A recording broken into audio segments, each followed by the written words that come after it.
నీకు మాట ఇస్తున్నాను, నేను తప్పక నిన్ను కాశీ పంపుతాను. ఇన్ని కోట్లు ఏం చేసుకుంటాను నీకోసం కాకపోతే.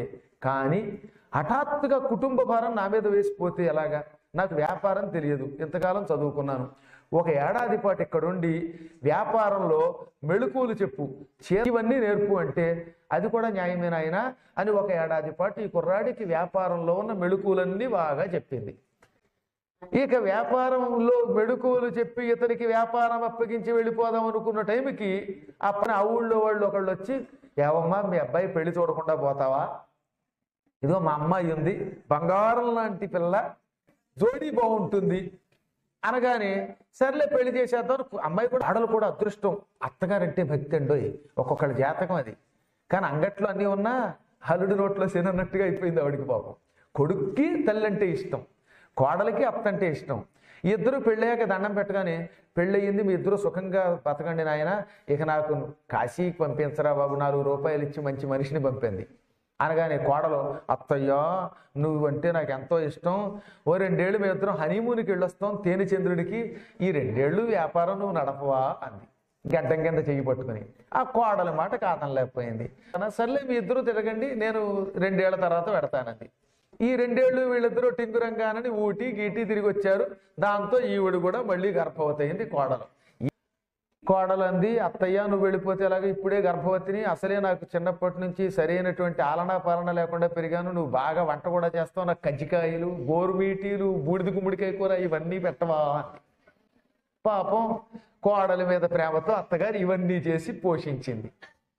సరిగ్గా పోషించిన కొద్ది రోజులకి పిల్లాడు పుట్టాడు. నాయన మనవడు పుట్టాడు పెడతానంటే, మనవడికి కాస్త పేరు పెట్టి కాస్త జాతకర్మలు చేసి వాడికి కూడా కాశీ గురించి చెప్పవే అమ్మ అన్నాడు. ఈ మనవడి మీద వ్యామోహంతో 3 ఏళ్ళు ఉంది.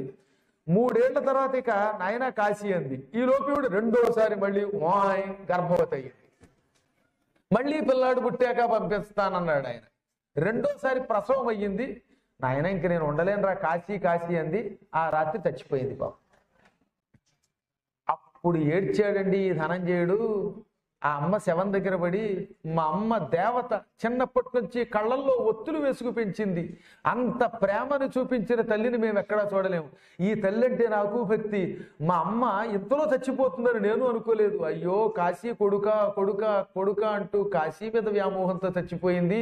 మా అమ్మని కాశీ పంపించలేని దుర్మార్గుడిని, ఇక నేను బతకను, నేను చచ్చిపోతాను, ఎవరక్కడ నన్ను నరికి చంపేయండి లేదా విషం పెట్టండి అని ఏడ్చి గదంతా పిచ్చెక్కినట్టు ఎగిరి గంతులేశాడు.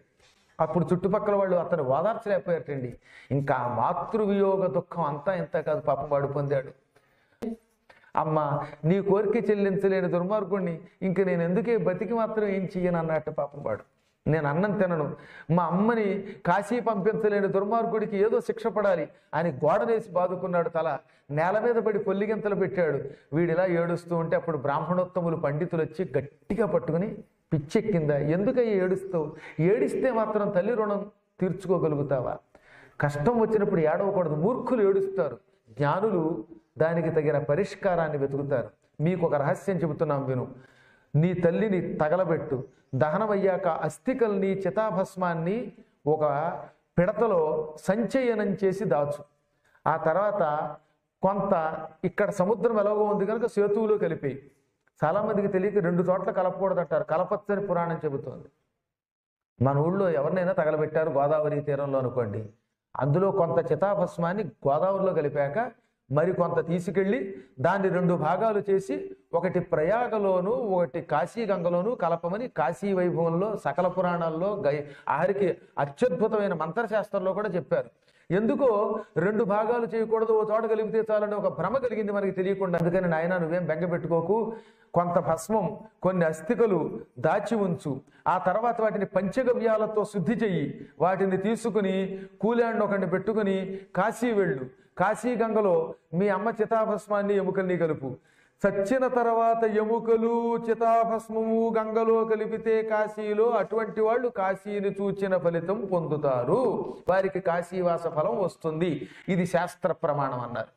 అప్పుడు వాడు అయ్యా నా నెత్తి మీద పాలు పోశారు, గొప్ప ధర్మం చెప్పారు, ఇదే తెలియకపోతే నేను ఆత్మహత్య చేసుకునేవాడిని అని వాళ్ళని పొగిడి ఆ తర్వాత తల్లికి చేయవలసిన దహన సంస్కారాదులు చేసి చితాభస్మాన్ని ఈ ఎముకల్ని ఒక డబ్బాలోకి జాగ్రత్తగా దాచిపెట్టాడు.